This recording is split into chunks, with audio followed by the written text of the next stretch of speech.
क्या आपने कभी ड्रग्स के बारे में सोचा है?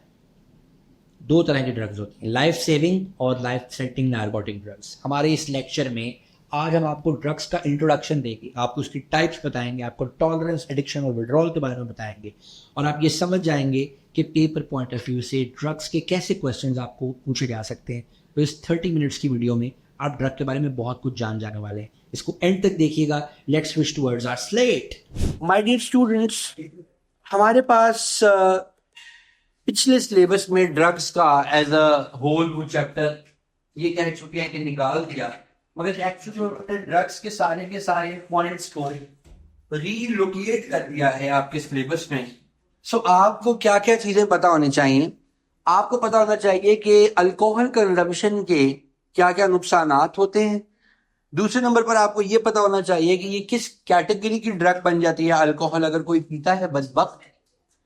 और जो स्मोकिंग है इसके क्या नुकसानात हैं और ये कितनी खतरनाक है, और आपके बॉडी के कौन कौन से पार्ट को किस लेवल पर ले जाती है, आपके बॉडी में इसके क्या क्या नुकसानात होते हैं, ब्रोंकाइटिस कैसे होता है, एम्फीसीमा कैसे होता है, लंग कैंसर कैसे होता है, बच्चों के पैदा होने वाले बच्चों के बर्थ वेट कैसे खराब होते हैं, ये सारी बात हम आपको बताएंगे। और फिर हम आपको ये भी बताएंगे कि एंटीबायोटिक्स क्या होती हैं, और फिर हम आपको बताएंगे कि ड्रग क्या होती है और कोई भी चीज, यानी कि एक्चुअली ड्रग्स का सारा चैप्टर है, राइट, लेकिन उन्होंने उसका सीक्वेंस चेंज कर दिया। तो अल्लाह का नाम लेके शुरू करते हैं। बेटे आपकी ना नौजवान नस्ल का इस टाइम बहुत बड़ा मसला चल रहा है ड्रग्स, खास तौर पे आइस, बिकॉज आप लोगों के पास सोशल मीडिया की बहुत ज्यादा एक्सेस मौजूद है और आप लोग वक्त से पहले इमोशनली ज्यादा जो है वो आप नहीं, आप ये अपने पर मत लीजिएगा, आपकी उम्र के बाकी बच्चों की बात कर रहा हूँ, बेवकूफ बच्चों की, कि वो जल्दी मैच्योर हो जाते हैं और उनके पास खाने पीने का सामान होता है बहुत अच्छा सा। सो वो इतने वेले होते हैं कि वो अपनी एग्जिस्टेंस के बारे में, टू बी और नॉट टू बी के बारे में, ठीक है, होना ना होना, एग्जिस्टेंस, ये इस तरह की बातें सोचते हैं। फिर कोई एक आधा सीजन नेटफ्लिक्स का ऐसा देख लेते हैं जिसके अंदर वो नौजवान जो हैं वो एक्सटेसी कर लेते हैं, कोई नशा कर लेते हैं। फिर ये कहीं ना कहीं आपको बड़े होते होते ये आइडिया दे दिया जाता है कि ड्रग्स जो हैं इसके बारे में लोग तो कहते हैं अच्छी चीज नहीं है, लेकिन एक्चुअली ये बहुत मजे की चीज है, आपको ये आइडिया दिया जाता है। और कहीं, हाँ, और कहीं ना कहीं टीन्स में, नौजवानों में इसकी क्यूरियोसिटी क्रिएट कर दी जाती है कि ड्रग से पता नहीं क्या होगा और जो है ये पता नहीं कितनी फैंसी चीज है। सबसे पहले तो ये हम जरा 3 मार्क्स के लिए ये पता कर लें कि ड्रग अगर कोई आपको पूछे तो आपको उस 3 मार्क्स के लिए बताना क्या है कि ड्रग होती क्या है। पहली बात तो ये कि ये कोई ऐसी चीज होती है जो फूड का पार्ट नहीं हो सकती, जो खाने की चीज नहीं हो सकती। It is not a part of your daily routine food intake, पहली बात।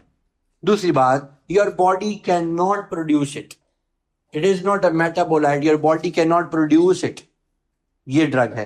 एंड नंबर 3, इसका कोई ना कोई स्ट्रॉन्ग मेटाबॉलिक इंपैक्ट जरूर होगा, इसका कोई ना कोई मेटाबॉलिक इंपैक्ट जरूर होगा, यानी ये शायद आपकी बॉडी के किसी रिएक्शन को फास्ट कर दे, शायद आपकी बॉडी के किसी रिएक्शन को स्लो डाउन कर दे, मगर ये कोई ना कोई मेटाबॉलिक इंपैक्ट डाले। सो 3 मार्क्स के लिए ड्रग्स का बारे में क्या जानना जरूरी है?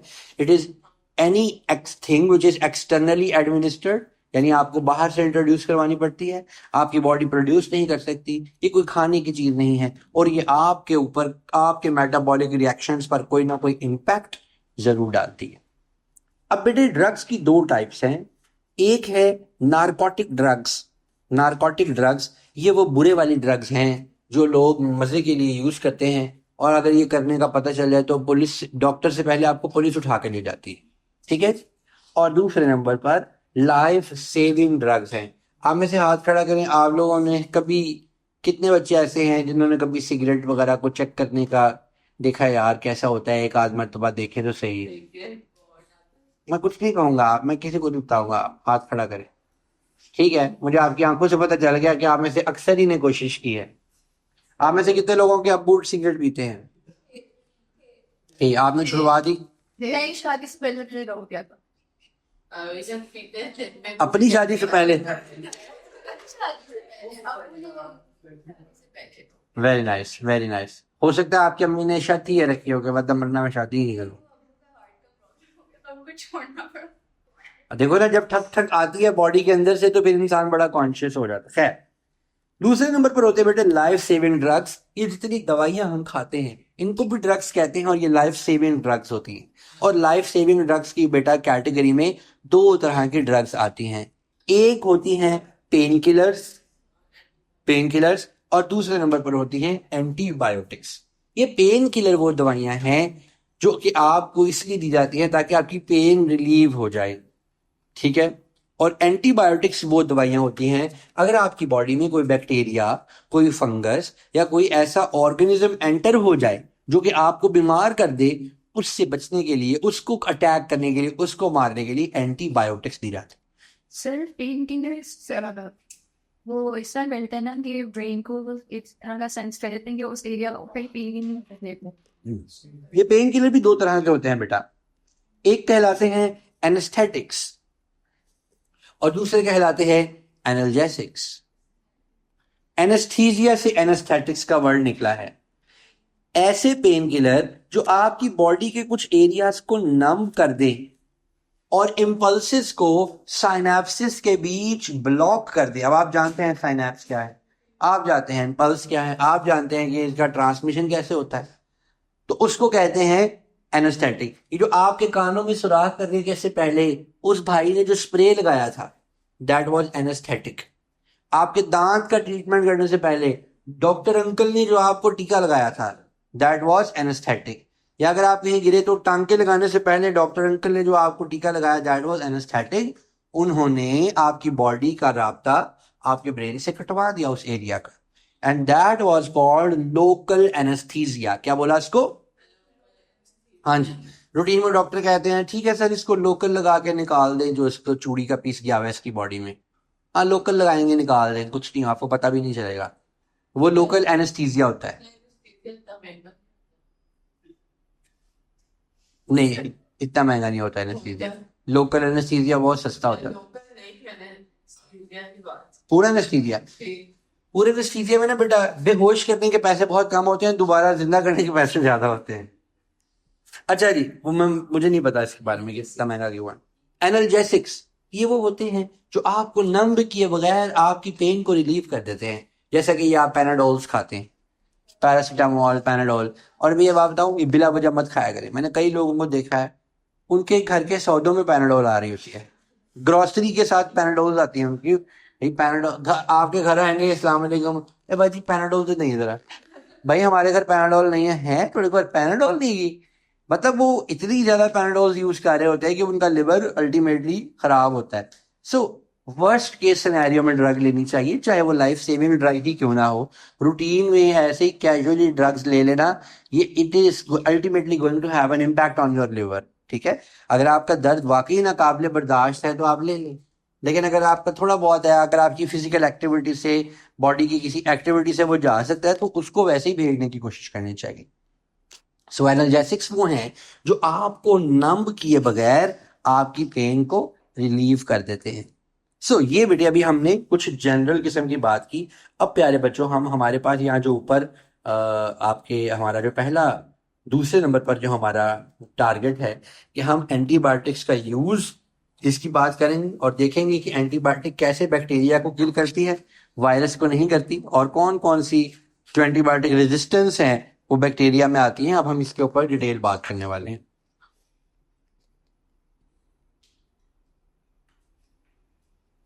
एंटी का मतलब होता है अगेंस्ट और बायोटिक का मतलब होता है लाइफ। बायोटिक वो चीज जो आपकी बॉडी में आकर आपके बॉडी सेल्स को अटैक कर रही है, आपकी बॉडी में आकर आपके बॉडी सेल्स को अटैक कर रही है, उसको मारना होता है आपने, क्योंकि वो लिविंग होती।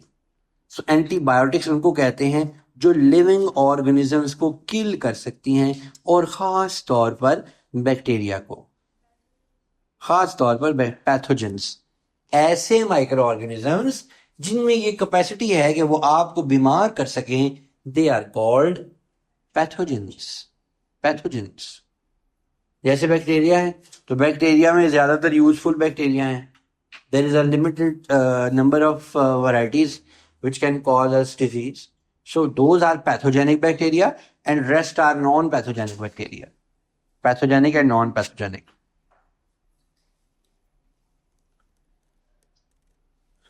अब इसका पता कैसे चला था? वो एक साइंटिस्ट थे, वो प्लेट्स के ऊपर बैक्टीरिया को उगाया करते थे। ओवर द वीकेंड एक समय जब वो वापस आए, उन्होंने देखा कि उनकी पेट्री प्लेट के ऊपर एक ऐसा कोई ब्लैक कलर का मोल्ड टाइप की चीज उगी हुई थी जो उनके बैक्टीरिया को मार रही थी। ये ब्लैक कलर के जो मैंने डॉट्स बनाए हुए हैं, वो उनके बैक्टीरिया को मार रही थी और वो बड़े डिसअपॉइंट हुए कि यार this is something that is ruining my experiment. But then he realise कि oh, this is a breakthrough. मुझे कोई no result is also a result, no result is also a result. उन्होंने देखा कि यार ये कोई ऐसी चीज है जो बैक्टीरिया को मार सकती है, तो ये तो बहुत बड़ा ब्रेक थ्रू हो गया। वो ब्लैक कलर का मोल्ड पेनिसिलियम था, और वो जो केमिकल प्रोड्यूस कर रहा था उसका नाम पेनिसिलिन था, और दुनिया की पहली एंटीबायोटिक यही थी। जंगों में फौजी सिर्फ इसीलिए नहीं मरते थे कि कोई आता था और नेजा उनके पेट के आर पार कर दे या उनके वाइटल ऑर्गन में सुराख कर दे तभी मरे, नहीं। कैजुअल जख्म होने से भी अगले 7-8 दिन में फौजी मर जाया करते थे, बिकॉज जैसे ही जख्म होता था वो इन्वायरमेंट में एक्सपोज हो जाता था उनका जख्म, और जैसे इन्वायरमेंट में वहां से बैक्टीरिया एंटर हो जाते थे। बैक्टीरिया वो जो काम गोली नहीं करती थी, नेजा नहीं करता था, वो बैक्टीरिया कर देते थे, राइट। और वो लोग अपने नेजे, अपनी तलवारें, अपने भाले वो मरे हुए जानवरों के ऊपर रखा करते थे, गले सड़े जानवरों, यानी इंतहाई गंदा और कंटेमिनेटेड किस्म के अपने तीर और भाले रखते थे, ताकि अगर वो तीर से डायरेक्ट बंदा मरे ना भी, तो जब वो टच करके जाए तो इनोकुलेट कर दे वो इंतहाई गंदे जरासीम। उनको तो नहीं पता था इसमें जरासीम है। सो वो अपनी तलवारों को और अपने नेजों को और अपने तीरों को इतनी गंदी और अनहाइजीनिक इन्वायरमेंट में रखा करते थे ताकि जब वो दूसरे को टच करे, इसकी बॉडी को पियर्स करे, तो बैक्टीरिया उसकी बॉडी में एंटर हो जाए, राइट। अब बेटे हमें ये जानना होगा, ये समझना होगा कि हमारे ये जो बैक्टीरिया हैं, इस बैक्टीरिया का स्ट्रक्चर कैसा होता है। ये फाइल को ट्रांसफर करते हुए स्प्लिट हो गई।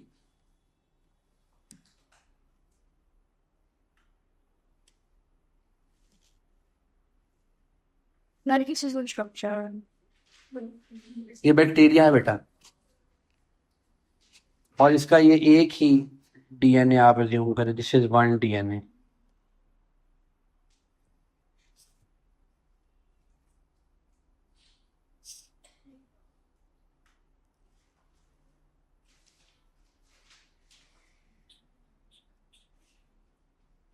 अच्छा जी, बैक्टीरिया के बाहर क्या है? सबसे बाहर उसके पास उसकी एक सेल वॉल है। कोई मुझे बताएगा कि बैक्टीरिया की सेल वॉल किस चीज से बनती है? शाबाश। बैक्टीरिया की जो सेल वॉल है ये बनती है पेप्टिडोग्लाइकैन से। पेप्टिडो का मतलब पेप्टाइड अमाइनो एसिड्स, और ग्लाइकैन का मतलब कार्बोहाइड्रेट्स यानी कि ग्लूकोज। अब होता क्या है, ये जो आपकी एंटीबायोटिक है ये बैक्टीरिया के ऊपर मुख्तलिफ तरीकों से, बहुत मुख्तलिफ तरीकों से अटैक कर सकती है। इसका पहला अटैक क्या हो सकता है? मैं ये ब्लू कलर से अटैक्स बनाता हूं। इसका पहला अटैक ये होता है बेटे, ये आपकी जो सेल मेम्ब्रेन है बैक्टीरिया की, उसको रप्चर कर देती है। बैक्टीरिया की ऑस्मोटिक आइडेंटिटी कॉम्प्रोमाइज हो जाती है। बैक्टीरिया की जब सेल मेम्ब्रेन ही डैमेज हो जाएगी, पानी और उसके सेल के कंटेंट्स मिक्स होने लगेंगे, बैक्टीरिया मर जाएगा। दूसरा अटैक एंटीबायोटिक बैक्टीरिया के न्यूक्लिक एसिड्स पे कर सकती है। ये बैक्टीरिया के न्यूक्लिक एसिड्स पे कर सकती है, उसके आरएनए पे, उसके डीएनए के ऊपर। तीसरे नंबर पर वो ये कर सकती है कि बैक्टीरिया के जो प्लास्मिड्स हैं इनको डैमेज कर दे, और बैक्टीरिया एंटीबायोटिक से लड़ ना पाए, एंटीबायोटिक से रेजिस्टेंस ना कर पाए, राइट। अब होता क्या है? होता यह प्यारे बच्चों कि बैक्टीरिया को बहुत पसंद होता है कि वो अपने आप को आपकी दी गई एंटीबायोटिक से बचा लें। अभी हमने एंटीबायोटिक के बारे में पढ़ा, अभी हम एंटीबायोटिक की रेजिस्टेंस के बारे में पढ़ने लगे। फर्ज कीजिए ये एक आदमी की बॉडी है जो आपके सामने मैंने बनाई हुई है, और इसको इन्फेक्शन हो गई है, ठीक है, चल ठीक है, आदमी नहीं है, ये औरत है, इन्फेक्शन हो गई है और इसकी बॉडी में ये डॉट डॉट्स हैं, ये डॉट डॉट्स बैक्टीरिया हैं जो इसकी बॉडी में फैल चुके हैं पूरी बॉडी में। डॉक्टर क्या कहेंगे? डॉक्टर कहेंगे आप इसको 5 दिन तक, 5 दिन तक ये फला एंटीबायोटिक इतने मिलीग्राम आप इसको दें, और 5 दिन का कोर्स आपने मुकम्मल करना है। आप कहेंगे जी बिल्कुल ठीक है सर, कर लेते हैं कोर्स मुकम्मल। वो आपको जो डोज उन्होंने आपको लिख के दी है, इस डोज को कहते हैं लीथल डोज। क्या कहते हैं? Lethal dose, LD। ये लीथल डोज उन्होंने आपको ऐसे ही नहीं दे दी, इस लीथल डोज के देने में उन्होंने बहुत सारी कैलकुलेशंस की हुई है। उन्होंने कैलकुलेशन की है आपके बॉडी वेट की, आपकी एज की, आपके बॉडी में जो फ्लूइड्स होंगे उनकी। मगर अगर आप इस रूटीन को चेंज करते हैं, और अभी अगर आपने अटैक बैक्टीरिया के ऊपर करना शुरू किया है, अगर आपने कुछ परसेंटेज ऑफ बैक्टीरिया से लड़ के आपने उनका अटैक जो है वो क्या कहते हैं, उसको, उनको आपने किल कर दिया, मगर अभी पूरी परसेंटेज बैक्टीरिया की ठीक से किल नहीं हुई और आपने इस एंटीबायोटिक का इस्तेमाल छोड़ दिया, तो ये जो पीछे थोड़ी सी परसेंटेज ऑफ बैक्टीरिया बचेगी, ये क्या करेंगे? आपकी एंटीबायोटिक के खिलाफ रेजिस्टेंस पैदा कर लेंगे। क्या पैदा कर लेंगे? रेजिस्टेंस। बैक्टीरिया ये एंटीबायोटिक के खिलाफ जब रेजिस्टेंस पैदा करता है प्यारे बच्चों, तो वो कहाँ पैदा करता है? वो पैदा करता है अपने प्लाज्मिड्स में। वो पैदा करता है अपने प्लाज्मिड्स में। फर्स्ट चलिए, ये एक ऐसा बैक्टीरिया था जो जिंदा बच गया और इसके पास ये ब्लैक कलर के प्लाज्मिड्स मौजूद हैं जो कि आपके एंटीबायोटिक के खिलाफ रेजिस्टेंस पैदा कर चुके हैं। ये बैक्टीरिया, फर्ज करें जी इसके अपने पास ये वाले प्लाज्मिड्स थे और ये बैक्टीरिया मर रहा था, बर्बाद हो गया था ये बैक्टीरिया, मगर जैसे ही ये दूसरा बैक्टीरिया इसके कांटेक्ट में आएगा, ये कहेगा ये लो भाई मत मरो, ये लो, एक ट्यूब बनाएगा, जिसके बारे में भी आप पढ़ने वाले हैं A-levels में इंशाल्लाह ताला मुझसे। अगर आपने A-levels तक इंशाल्लाह ताला पढ़ने का इरादा है, आपकी इसमें करना है आपने A-levels, ये बैक्टीरिया ऐसा नहीं सोचता जैसे आप सोचते हैं। ये बैक्टीरिया कहता है कोई बात नहीं, दूसरा बैक्टीरिया मर रहा है, इसको मैं प्लाज्मिड ट्रांसफर कर दूं। ये जब इसको प्लाज्मिड्स मिलते हैं बेटा, वो बैक्टीरिया भी जिंदा। एक, अब दो काम होंगे, एक तो ये कि ये बैक्टीरिया जब डिवाइड करेगा और इससे नए बैक्टीरिया बनेंगे जब डिवीजन से, तो बेटा इनके पास ये ब्लैक प्लाज्मिड्स हैं, यानी जो रेजिस्टेंट प्लाज्मिड्स हैं वो इसके पास हैं। दूसरे नंबर पर क्या कर रहा है, ये सर्वाइविंग पॉपुलेशन को भी प्लाज्मिड्स ट्रांसफर करी जा रहा है। सो ये इनकी बड़ी कमाल किस्म की चीज होती है। इससे क्या करते हैं, वो एक अच्छी खासी पॉपुलेशन ऑफ बैक्टीरिया को जिंदा बचा लेते हैं। अब आप अगर एक स्ट्रॉन्ग लीथल डोज मेंटेन करके रखते, तो बैक्टीरिया को ये काम करने का टाइम ही नहीं मिलना था। लेकिन आपने क्या किया, आपने डॉक्टर ने कहा 5 दिन दवाई खानी, आपने 3 दिन दवाई खाने के बाद दवाई रोक दी। जब आपने दवाई रोकी, बैक्टीरिया को दोबारा से गेयर अप करने का टाइम मिल गया, वो बैक्टीरिया दोबारा अपने आप को सेट कर लेगा। मीनवाइल आपकी इम्यूनिटी भी रोल प्ले कर रही है। आमतौर पर ऐसा होता नहीं, क्योंकि अगर आपने एंटीबायोटिक शुरू की तो आपकी इम्यूनिटी और स्ट्रांग होती है, बैक्टीरिया को ओवरकम कर लेती है। मगर अगर आपकी इम्यूनिटी वीक थी और वो नहीं ओवरकम कर पाई और आपने बैक्टीरिया एंटीबायोटिक की डोज को खराब कर लिया, तो इससे क्या होगा? इससे ये होगा कि वो बैक्टीरिया रेजिस्टेंट हो जाएंगे। अब जब दोबारा वो बैक्टीरिया अटैक करेगा तो पिछली एंटीबायोटिक वर्क नहीं करेगी। फिर आप डॉक्टर साहब के पास जाएंगे और वो आपसे पूछेंगे कि आपने एंटीबायोटिक का कोर्स कंप्लीट किया था? आप कहेंगे जी। वो देखेंगे आपको, आपकी मामा को, कहेंगे ठीक है कोई बात नहीं करेंगे। वो आपको कहेंगे ठीक है, अब मैं आपको एक और एंटीबायोटिक लिख के दे रहा हूँ, मगर इस मरतबा आपने पूरा कोर्स 6 दिन का पूरा कंप्लीट करना है। आप कहेंगे अच्छा अच्छा ठीक। उनको पता है आपने नई डोज कंप्लीट की, अगर की होती तो वो बैक्टीरिया मर गया होता, राइट। फिर अगर आप सेकंड टाइम भी बेटे ऐसे करें, नहीं कंप्लीट करेंगे, इसका मतलब आप अपने चांसेस कम करते चले जा रहे हैं और बैक्टीरिया के चांसेस बढ़ाते चले जा रहे हैं। क्योंकि मार्केट में बैक्टीरिया की हजारों लाखों वैरायटीज इंट्रोड्यूस हो जाएंगी, मगर एंटीबायोटिक्स की सिर्फ चंद 20-25 टाइप की मौजूद है। इसीलिए हमारे यहाँ तो नहीं, फॉरेन कंट्रीज में इतनी आसानी से किसी बच्चे को एंटीबायोटिक नहीं दी जाती। वो कहते हैं कोई बात नहीं, इसको सपोर्ट करो, इसकी अपनी इम्यूनिटी काम करेगी ताकि बैक्टीरिया इम्यून ना हो जाए। लेकिन हमारे यहाँ बच्चा बहुत छोटा होता है तो 25 में से 5-6 एंटीबायोटिक्स तो वो वैसे ही यूज कर चुका होता है। आपकी रगों में भी इस वक्त ऑगमेंटन और नोविडेड और सेफाइलोस्पोरिन टाइप की एंटीबायोटिक्स जरूर कई बार गर्दिश कर चुकी हूँ। खाई है ना जिंदगी में ऑगमेंटन? आपने नोविडेड कभी ना कभी जरूर खाई होगी बैक्टीरिया को मारने के लिए। जी बेटा, आप क्या कह रही थी? फिर उनको जब एंटीबायोटिक इफेक्टिव नहीं रहती तो फिर नेक्स्ट स्टेज आती है कि उनको एंटीबायोटिक्स के साथ स्टीरॉयड्स देने पड़ते हैं, जो कि और भी खतरनाक है। हाँ जी, अगर वहां पर भी बचत ना निकले, अगर वहां पर भी नहीं बचते तो फिर बस टिकट कटाने का मौका आ जाता है फिर। अच्छा बेटे, अब हम नारकोटिक ड्रग्स की बात करते हैं। नारकोटिक ड्रग्स, ऐसी ड्रग जो प्लेयर के लिए या सुसाइड के लिए या स्लो पॉइजनिंग के लिए या इस तरह की एस्केप करने के लिए, दुनिया से किनारा करने के लिए लोग लेते हैं, उसको नारकोटिक ड्रग कहते हैं। यानी आपको जरूरत नहीं थी, आपने जानबूझ के अपनी बॉडी के सिस्टम्स को मैनिपुलेट किया, आपने उनको एक खास कंडीशन में मुब्तला किया। अभी जो नारकोटिक ड्रग्स हैं बेटे, हमें कैसे पता चलेगा कि ये ड्रग नारकोटिक ड्रग है कि नहीं?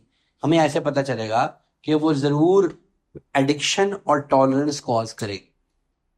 पहले नंबर पर देखते हैं कि एडिक्शन क्या होती है। अगर आप ड्रग नहीं ले रहे हैं, आपको मजा आ रहा है, बहुत एंजॉय कर रहे हैं आप, लेकिन अगर आपने ड्रग नहीं ली तो आपको विड्रॉल सिम्टम्स आने शुरू हो जाते हैं। विड्रॉल सिम्टम्स क्या हैं?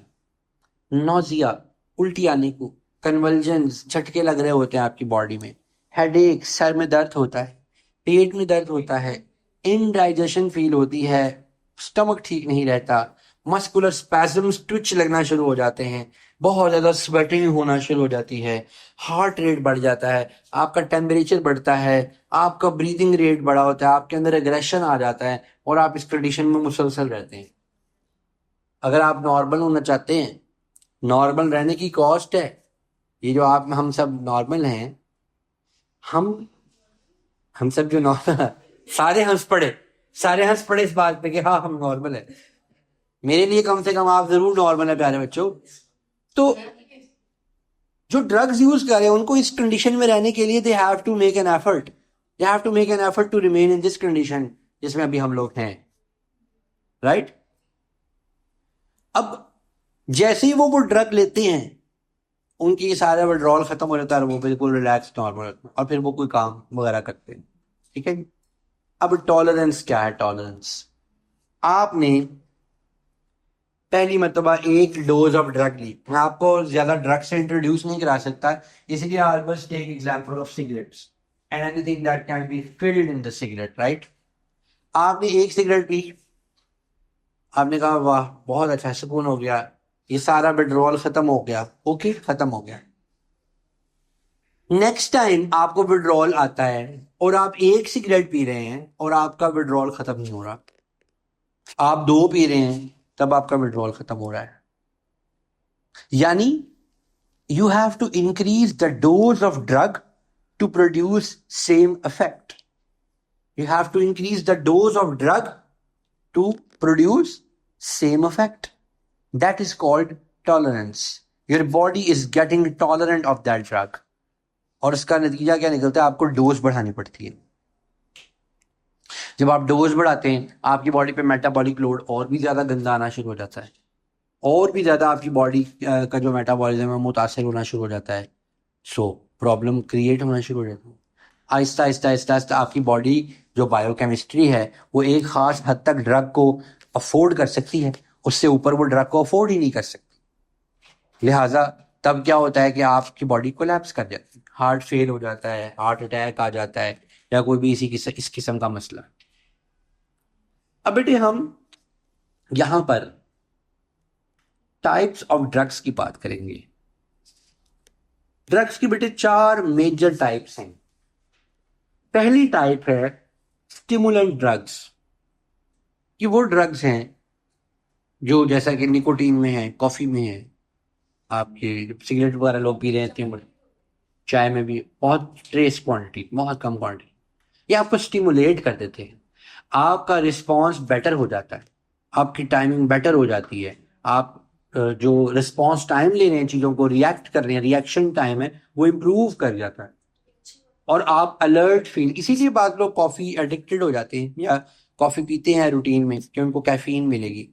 सिगरेट पीते रहते हैं कि यार I want to remain active, I have to do some creative job, I have to sit in front of screen for a very long period of time, so वो अपने आप को कंडीशन रिफ्लेक्स कर लेते हैं सिगरेट के साथ या चाय के साथ, मगर कुछ अरसे के बाद उनको एडिक्शन भी हो जाती है।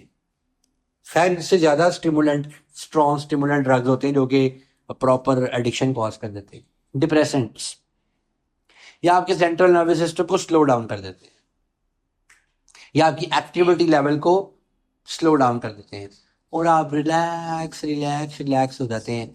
ज्यादातर इसकी बेस्ट एग्जांपल, सेफेस्ट एग्जांपल आपको देने के लिए स्लीपिंग पिल्स है, नींद की गोली है। क्या आप बहुत ज्यादा आपकी मोटर एक्टिविटी, आपको एंग्जाइटी हुई है, आप आधी नींद की गोली खाते हैं और उसके बाद आपको पता ही नहीं चलता आप कब सो जाते हैं, काफी टाइम सोते हैं, अगले दिन सुबह उठते हैं आप बिल्कुल भूल भाल चुके होते हैं सारी बातें। ओपिएट्स, ये ओपिएट्स वो हैं जो कि पेन रिलीवर्स होते हैं। ओपियम इसके की, अच्छा ये सारे के सारे ड्रग्स का पहले डेफिनेटली कोई ना कोई मेडिकल यूजेस होते हैं, मगर लोग इनको for the sake of player use करना शुरू कर देते हैं। ये ओपिएट्स क्या है, बड़े स्ट्रॉन्ग पेन रिलीवर हैं, फील ही नहीं होता कि आप एक बॉडी को कैरी कर रहे हैं जब लोग ओपिएट्स ले लेते हैं, फील ही नहीं होता, आपको लगता है आप हवा से हल्के हो गए हैं। It's nothing, everything seems to be so light. ठीक है, आपने पुरानी फिल्में देखी होंगी, जंगी फिल्में, जिसमें वो फौजियों को जब कोई इंजरी लगती है, इंजरी आती है, तो वो एक दूसरे को क्या कहते हैं, Robert morphine morphine, give me some morphine. अब तो मॉर्फिन इंजेक्शंस आ गए हैं, राइट। पहले क्या होता था, मॉर्फिन की पुड़िया निकालते हैं, वो अपने दांत से खोलते हैं और जो उनका बाजू कटा होता है उस एरिया पे मॉर्फिन का पाउडर डाल देते हैं। ठीक है जी, तो क्यों कि वो अगर ब्लीडिंग से नहीं मरेंगे तो पेन से मर जाएंगे। वो जैसे ही वहां पे मॉर्फिन पाउडर डालते हैं वहां से पेन ही खत्म हो जाती है उनको लगता है हमारा हाथ कटा ही नहीं। ठीक है जी, अब जो कॉम्बैट सोल्जर्स हैं उनको मॉर्फिन के इंजेक्शंस दिए जाते हैं, अगर उनका कोई मेजर बॉडी पार्ट कटता है, उंगली कट गई है, कहीं पर उन्होंने ऐसे हाथ रखा था, गोली लगी है, 3 उंगलियां कट गई है, वो आराम से अपनी पॉकेट से, आराम से तो नहीं, खैर पेन तो होती है उनको, वो अपनी पॉकेट से मॉर्फिन इंजेक्शन लगाते हैं और वहां पर टच करके उसको 1 पार्ट में लोड कर देते हैं और उनको वो हॉस्पिटल तक पहुंच जाते हैं कम से कम। हाँ जी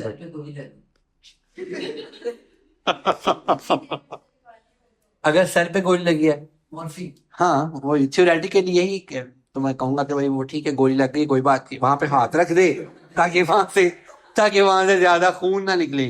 ठीक है, और मॉर्फिन के 2 इंजेक्शन लगा ले, उससे जब पेन ही नहीं होगी तो उसे क्या पता होगा मुझे गोली लगी है। अच्छा जी, तो चौथा जो टाइप्स है वो है हैलुसिनोजेंस। ये हेलुसिनेशंस कॉज करते हैं, जो चीज एग्जिस्ट ही नहीं कर रही आपको वो नजर आने लगती है, आप बिलीव करने लगते हैं कि यार ये चीजें एग्जिस्ट कर रही हैं।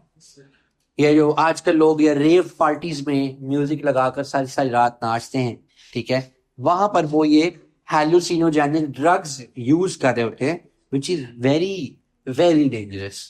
ठीक है, होता क्या है, वो कहते हैं कि हमारा वेट लूज हो जाएगा जी, हम 12 घंटे या 8 घंटे नाच लेंगे, ब्रेन को पता ही नहीं चल रहा कि आप कितनी फिजिकल एक्टिविटी कर रहे हो, और होता क्या है कि आपकी बॉडी एनारोबिक रेस्पिरेशन कर करके लैक्टिक एसिड से लोड हो चुकी होती है, मगर इतनी कैलोरीज आप अपनी बर्न कर चुके होते हैं, इतनी कैलोरीज बर्न कर चुके होते हैं कि डेफिनेटली आप बहुत बड़े डेफिसिट में जाते हैं, मगर अगले 2-3 दिन आपके साथ बड़ा बुरा होता है, पूरी बॉडी में थकन, क्रैम्प्स पड़ जाते हैं और आप जो है वो क्या कहते हैं नॉर्मल नहीं रहते। और इसका किडनीज के ऊपर भी, क्योंकि अल्टीमेटली बेटा जो भी चीज आपने अपने ब्लड में इंट्रोड्यूस की, your liver is going to face it and then eventually your kidneys are going to face it. ये वाली जो चीजें जब आपकी बॉडी में जाती हैं, लिवर और किडनीज को बड़ा मेजर डैमेज देती हैं। सो नेक्स्ट क्लास में बेटे हम लोग बात करेंगे 2 ड्रग्स की, अल्कोहल की और टोबैको स्मोक की। हमारे साथ बने रहिए।